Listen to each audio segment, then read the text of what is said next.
I'm here today to brief you on Strikeforce Capoolan and the subsequent seizure of $14 million worth of drugs. The Strikeforce was established in August last year, and the purpose of the investigation was to target the large-scale supply of prohibited drugs in northern New South Wales. Eventually, though, it became a joint investigation with the Queensland Police. I can tell you that on the 2nd of January, a man was arrested in Kingsford with 2 kilos of cocaine and a quantity of cash.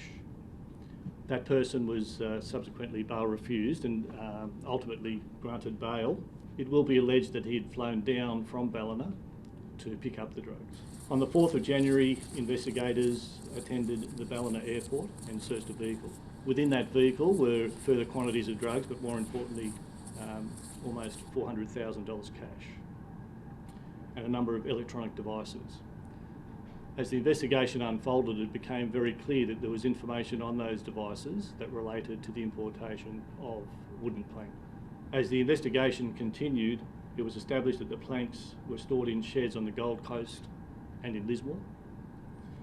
On the 22nd of January, I can tell you that a crime scene warrant was executed in Lismore by New South Wales Police, the Drugs and Firearms Squad, and more than 6 tonnes of wooden planks were seized at that location.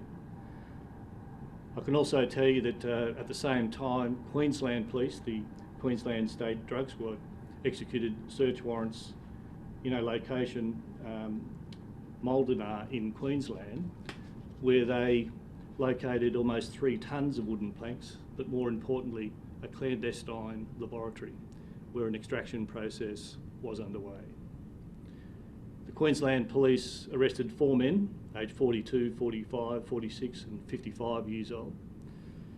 They were charged with producing dangerous drugs and possessing items capable of producing those drugs, and also one item of significance was a cocaine press.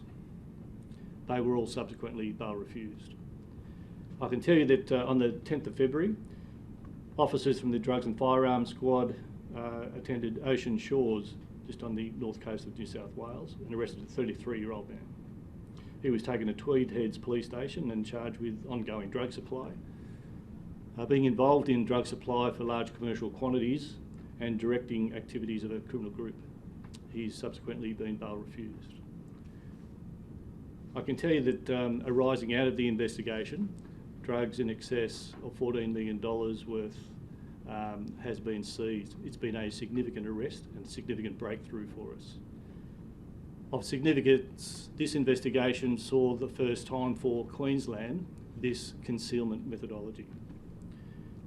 The partnership in terms of cross-border crime certainly requires cross-border policing, and I think this has been a good example of that. The information sharing, the effectiveness of the arrests, but more importantly, the understanding of the entire scope of this investigation could not have been achieved without it. Is there any questions? Can you just explain how the cocaine was within the wood? Certainly. So, in terms of this concealment, it was quite apparent that the wooden planks had been, for all intents and purposes, soaked in a cocaine solution. Effectively, what that means is that the cocaine was impregnated into the planks. So in order to extract it, then there would have been an extraction process involving chemicals, and then that substance would have had to be reconstituted into what we know as cocaine. And do we think this was only one importation, or this criminal organisation has imported drugs on numerous occasions? So our investigation showed that the criminal group was operating drug supply, not drug importation. We suspect that this importation had been there for some time. It is very labour intensive, it is very complex to extract, so we suspect that this was probably their first time to do it. Any links to organised crime? Look, they are linked to organised crime. They are not necessarily known to Australian authorities, but they were under investigation. Do we have any idea where the cocaine was imported from? So the cocaine originates from South America. The wood in and of itself, we're still looking at the origins of that particular wood. You mentioned that this was the first time that something like this was found in Queensland? Has it been found in New South Wales before? Look, it has been seen in other states. In New South Wales, yes, but we haven't necessarily made arrests in relation to them. For Queensland, this is the first time they've seen an importation and concealment of this kind. Bear in mind that the location of the lab itself was in Queensland, but it is quite apparent that the import generally was in New South Wales, and they had just happened to move it into Queensland to undertake the extraction process. And we know that seizures are increasing. Do we find that criminals here or overseas are taking drastic measures to get these drugs onto the street? There is no question that organised crime are becoming more imaginative in terms of their concealment techniques. They will do what it takes to try and avoid detection. But in this case, I think it demonstrates that the Drugs and Firearms Squad and organised crime squads across the states are well up to this challenge. We've managed to well and truly make this seizure and make these arrests before this drug hit the streets. So just to clarify as well, that 33-year-old, he was arrested in Kingsford and then arrested again in Ocean Shores, is that right? Correct. So why was he arrested twice? So he was arrested in Sydney in possession of 2 kilos of cocaine as part of the ongoing investigation. He was bail refused. He got bail, so he happened to be at liberty on bail. And then as the investigation unfolded, he was arrested yesterday and is now bail refused.